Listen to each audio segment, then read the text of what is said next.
Capitaine Patrick Petit-Colin, bonjour, merci d'être avec nous. Bonsoir. Est-ce que vous pouvez nous raconter, vous avez été pendant une semaine au feu de forêt, notamment du côté d'Artigues, qu'est-ce qu'on ressent? Comment est-ce qu'on se sent quand on est, j'allais dire, au milieu de ce brasier dont nous, finalement, on ne voit que des images à la télé? Bon, c'est quelque chose qui a du mal à expliquer, puisqu'il faut l'avoir vu au moins et vécu au moins une fois dans sa vie, là. La chaleur, le vent, le frisson, le bruit, etc.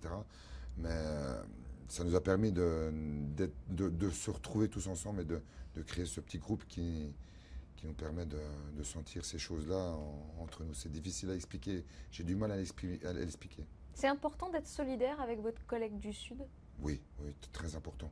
Pour nous, ça fait partie de la première chose, la formation. Est-ce qu'on est capable de former nos sapeurs-pompiers du département du Doubs?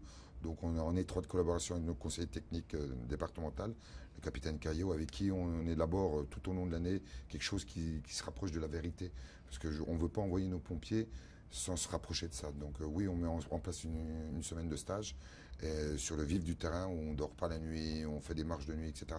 Donc très important la formation pour pouvoir permettre à nos sapeurs-pompiers du Doubs pouvoir intervenir dans les meilleures conditions dans les départements du PACA. Ça, c'est ce que vous apportez au Sud, mais qu'est-ce que ça vous apporte, qu'est-ce que ça apporte à vos hommes de participer à des actions, des opérations comme celle-ci? L'expérience. Bien sûr, forcément, ce qu'ils ont vécu cette semaine, hein, la moitié du personnel, c'était la première fois qu'ils descendaient. C'est quelque chose qui est gravé, je pense, au fond d'eux et qui permettront de grandir un petit peu dans l'expérience. Parce qu'on ne va pas au feu de forêt si on n'a pas d'expérience. Il y a les sapeurs-pompiers, puis après, il y a toute la chaîne d'encadrement. Et la chaîne d'encadrement, c'est des gens qui ont un peu vécu ça. Moi, j'avais la chance d'être en double affectation avec les Bouches-du-Rhône, qui m'a permis d'apprendre beaucoup. Et je remercie les vieux de la vieille là-bas, le lieutenant du QGIS, Bonaventure, qui m'ont apporté un petit peu tout leur savoir pour permettre d'apporter ce savoir-là aux conseillers techniques.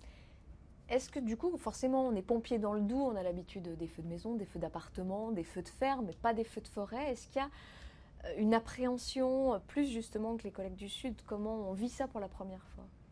Bah oui, nous on a l'habitude de faire nos feux de ferme, nos feux d'appartement, comme eux là-bas, mais nous la spécialité c'est un peu le feu de ferme ici. Quand on descend là-bas, ouais, tout le monde sait, on sait faire, mais en réalité, je peux vous dire que quand on est vraiment dans le fond, et on l'a vécu mercredi soir avec mon équipe, et j'ai une pensée forte et je voulais les remercier, parce que ce qu'on a vécu, c'est quelque chose d'un peu chaud patate, comme on dirait dans le métier. On a vécu quelque chose de chaud, donc ouais, c'est important de se retrouver. Mais pour rien au monde, vous refuseriez? Non, non, parce qu'on s'en est sortis tous ensemble et on va y retourner tous ensemble. Et j'ai une pensée à mes collègues et tout le staff qui est derrière nous, le service médical, la logistique qui est importante pour nous. Et ben, tous les gens aussi qui nous accueillent, hein, les Varois, les gens du Vaucluse qui nous apportent à manger, à boire avec plein de choses. C'est quelque chose qui nous reste au cœur. Merci. Merci beaucoup. Merci.